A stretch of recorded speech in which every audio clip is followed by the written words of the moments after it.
Édipo Rei, uma dramaturgia de Sófocles, que foi escrita por volta de 427 a.C., segundo a professora Daniela Diana. Em sua publicação no site Toda a Matéria, é uma tragédia inspirada no mito de Édipo, que é uma das narrativas mais famosas da mitologia grega, que nos traz a ideia de que o destino, mesmo quando você tenta evitar que ele aconteça, ele está destinado a se concretizar, né? Ele vai acontecer.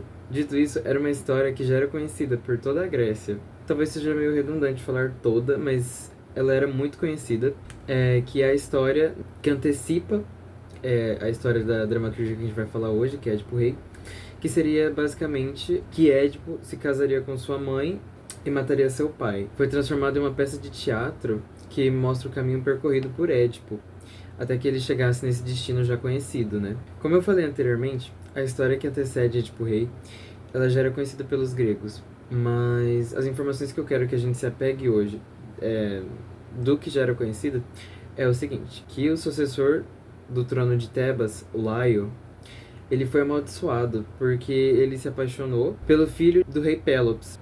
Quando Laio era pequeno, ele foi levado para ser criado pelo rei Pélops. E esse rei tinha um filho que eles andavam pra cima e pra baixo, acabaram se apaixonando. E quando eles cresceram, né, eles deveriam ter parado com isso, eles não pararam. Então Laio raptou ele e falou assim, não, a gente vai fugir juntos, eu vou exigir o meu trono e vai dar tudo certo no final. E por causa dessa desobediência, os deuses jogaram uma maldição nele, que consiste em: seu filho te matará e toda a sua descendência será desgraçada. A próxima informação que a gente vai se apegar é que esse rei Laio... Não, ele não era rei ainda, né? Mas ele passou a ser rei de Tebas. E ele foi morto numa encruzilhada, e deixando assim os tebanos sem um rei, né? Paralelo a isso, o Édipo, ele se encontrava com uma esfinge, que era uma criatura assim enorme, né? Corpo de leão, cabeça humana. Bom, e essa esfinge, ela assombrava os tebanos, né? Funcionava basicamente assim: quem se deparasse com ela fazia uma charada, e se você acertasse, você podia passar por ela, mas ninguém acertava a charada dela, e ela sempre devorava as pessoas. Como eu mencionei, Édipo estava passando e se deparou com a esfinge, e ela fez a charada para ele, e ele acertou a charada. Uma charada hoje bem conhecida, que é aquela assim: qual animal anda pela manhã sobre 4 patas, à tarde sobre 2 patas e à noite sobre 3 patas? Então, né, Édipo diz que é o homem, e ele acerta a charada. Seria porque quando a gente nasce, a gente engatinha 4 patas, a gente engatinha. Quando a gente cresce, a gente está sobre as 2 patas, e quando a gente envelhece, 3, porque seria uma bengala. Tem explicações mais complexas, mas a gente vai se apegar a isso agora. Então, quando o Édipo decifra essa charada, a esfinge fica meio sem rumo, sem caminho, porque ela não esperava que ele adivinhasse realmente a charada. Ela decide se jogar do precipício por causa disso, e assim, Édipo salva os tebanos da esfinge, né? Da ameaça da esfinge. E eles decidem coroar ele o novo rei, já que eles tinham perdido o rei deles, né? E, bom, é basicamente isso a história que antecede os acontecimentos de Édipo Rei. E então agora vamos falar da história mesmo, né? Bom, Édipo segue a vida normal dele, né? Sendo rei de Tebas, até que a cidade é assolada por uma peste, e um grupo de tebanos chega para pedir que ele faça alguma coisa, né? Porque as colheitas estão imprestáveis, as mulheres estão inférteis, as pessoas estão falecendo por causa da peste. Édipo, como é uma pessoa muito prestativa, ele se coloca nesse lugar de rei bonzinho, né? Então ele se prontifica para ouvir o que o seu povo tá falando ali, e que ele realmente quer resolver a situação, né? Então ele manda o cunhado dele para Delfos, que lá em Delfos havia um templo voltado para Apolo. E lá, né, o cunhado dele, o Creontes, foi para conversar com os sacerdotes para tentar entender o motivo dessa peste, né? Que naquela época só podia ser uma coisa: os deuses só puniam as pessoas desse jeito, que eles estavam irritados com o povo daquela cidade. E ele foi justamente descobrir o que tinha irritado os deuses. E bom, quando ele voltando de Tebas, ele traz com ele que os deuses estavam bravos porque eles não solucionaram a morte do rei Laio. E, bom, isso aconteceu porque a esfinge, que eu falei anteriormente, era um problema mais urgente para eles de resolver. Eles acabaram não dando tanta importância assim para a morte do rei Laio, porque a esfinge morreu muito próxima da morte dele. E, bom, por causa disso, o Édipo, então, ele se encarrega, né, das investigações do assassino do rei Laio. Porque, como eu falei, ele é um rei muito prestativo, ele é uma pessoa muito prestativa. Então, eles colocam nesse lugar de, não, eu vou investigar por conta própria. O que deixa as pessoas felizes, né, porque ele passa credibilidade, ele é o rei, então isso acalma a população. E ele sai perguntando pra cima e pra baixo pras pessoas se elas sabem de alguma coisa, se elas sabem quem foi o responsável por isso, se elas souberem que elas podem falar, porque ele não vai ter uma punição muito severa, a pessoa só vai ser exilada de Tebas, né?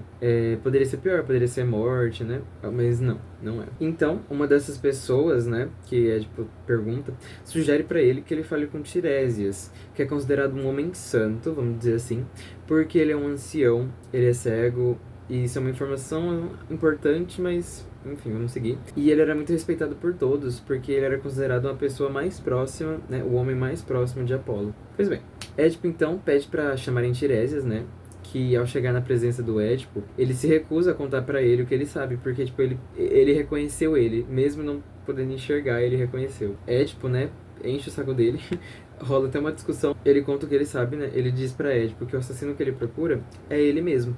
Começou a jogar umas indiretas, tipo assim, você sabe com quem que você dorme? Umas indiretinhas meio assim que começam a corroer o Édipo por dentro, que a gente vai entender mais pra frente. Logicamente, ele se corrói por dentro também porque ele não acredita no que Tiresias diz, né? Porque ele falou, você é o assassino do rei. E ele, tipo, não, eu não sou, né? E essa parte da peça é muito interessante, porque ela mexe um pouco com a fé, ela questiona a fé. Porque se Tiresias, que é, tipo, o homem santo, que ligado a Apolo, estiver mentindo sobre isso, então ele não é santo coisa nenhuma, sabe? Bom, então, Édipo pensa, a princípio, que isso é uma armação do Creontes com o Tiresias para que o Creontes assuma o trono, né? Ele vai lá discutir com o Creontes e no meio dessa discussão, Jacosta, que é a esposa do Édipo, né, mulher dele, chega lá pra apaziguar as coisas, separar os dois. Creonte sai de cena e Édipo conta pra Jacosta a conversa que ele teve com Tiresias, né? E ela faz pouco caso pra ele, porque ela é meio descrente, ela não acredita muito nessas coisas de fé, previsão. Ela acha, inclusive, que o Tiresias não prevê coisa nenhuma, ele é uma furada. Então ela faz pouco caso pro que ele fala e fica assim, não, fica tranquilo, isso aí não deve ser nada. E pra tranquilizar ele, ela conta uma profecia que falaram pra ela que ia acontecer quando ela teve um filho com o rei Laio, que seria que ele mataria o próprio pai e se casaria com a mãe, que no caso é ela. E pra evitar isso, eles pegaram o bebê e deram pra um servo abandonar no meio de uma montanha, que ele se livrasse do bebê, que abandonasse o bebê pra que ele fosse morto enfim. E bom, conta pra ele que, né, a profecia não se concretizou, porque quem matou o Laio foi um bando de bandidos numa encruzilhada, não foi o filho deles. Então, na verdade, não se tranquiliza com isso que ela fala. Na verdade, ele lembra que ele já viu uma profecia parecida com essa, que, tipo, em uma briga aleatória que ele tava tendo com um cara qualquer. Ele fala pra ele que você não é filho de quem você pensa que é, né? Você não é filho do rei... Não vou lembrar agora o nome do rei. Tá anotado aqui, mas pra frente eu vou chegar lá e eu trago essa informação. Mas que ele não é filho de quem ele pensava que ele era. Édipo, né, fica com essa pulga atrás da orelha quando isso aconteceu. E ele foi até o oráculo de Delfos pra entender tudo isso, né? Como assim, eu não sou filho de quem eu sou? O que tá acontecendo? E lá ele descobre que ele tá destinado a matar o próprio pai e se casar com a sua mãe, né? Então, quando ele ouve isso lá atrás, ele foge de casa para que ele evite que isso aconteça. Ele não quer que isso aconteça. Então, ele foge de casa e no meio do caminho onde ele tá fugindo, ele é atropelado por um monte de cavalos, né?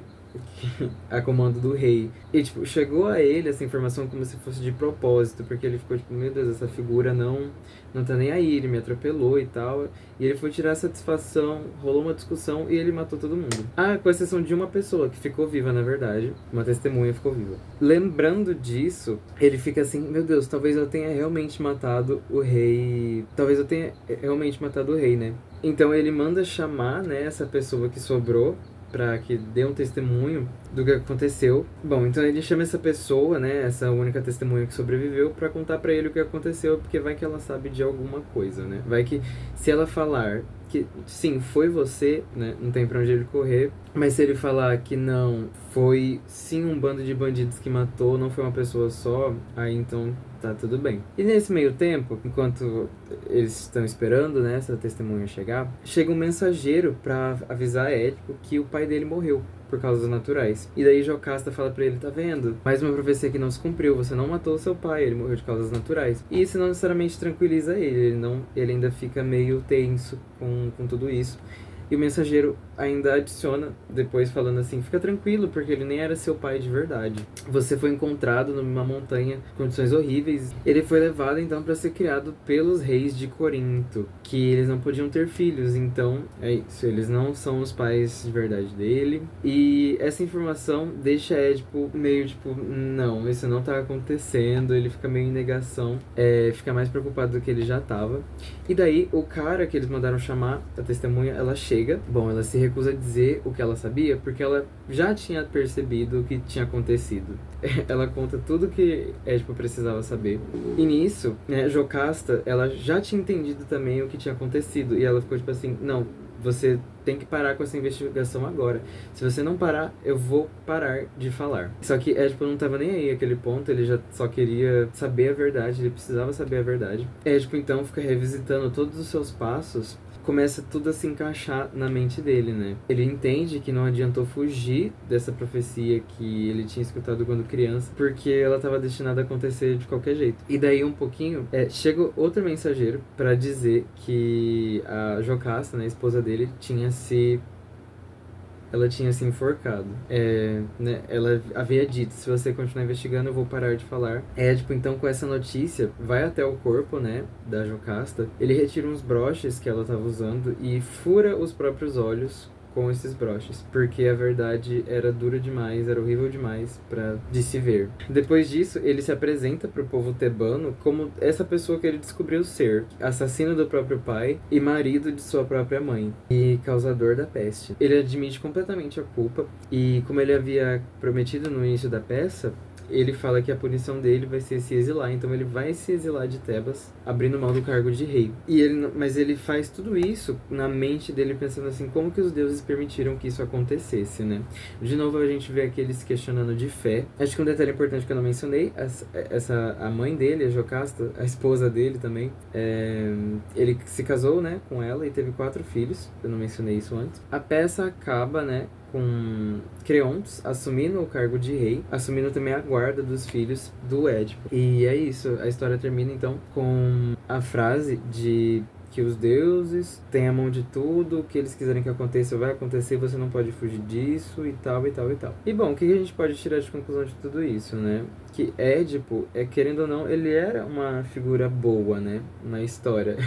Ele não fez tudo o que ele fez de propósito, ele não se casou com a mãe dele porque ele sabia que era a mãe dele, ele fez porque quis, ele não matou o pai dele porque ele sabia que era o pai dele. Enfim, nada que ele fez consciente, ele fez porque quis sim, mas foi por ignorância, né. Todos eles tentaram evitar que isso acontecesse, né, não só Édipo, todos que estavam presentes nessa tragédia, tentaram evitar que esse destino acontecesse, mas, né, tá destinado a acontecer, vai acontecer. E aí, você fica curioso? Se sim, eu recomendo muito a leitura dessa dramaturgia, né, e outras que estão disponíveis aqui também no Dramaturgias Compartilhadas, né, obrigado pela atenção e uma ótima leitura.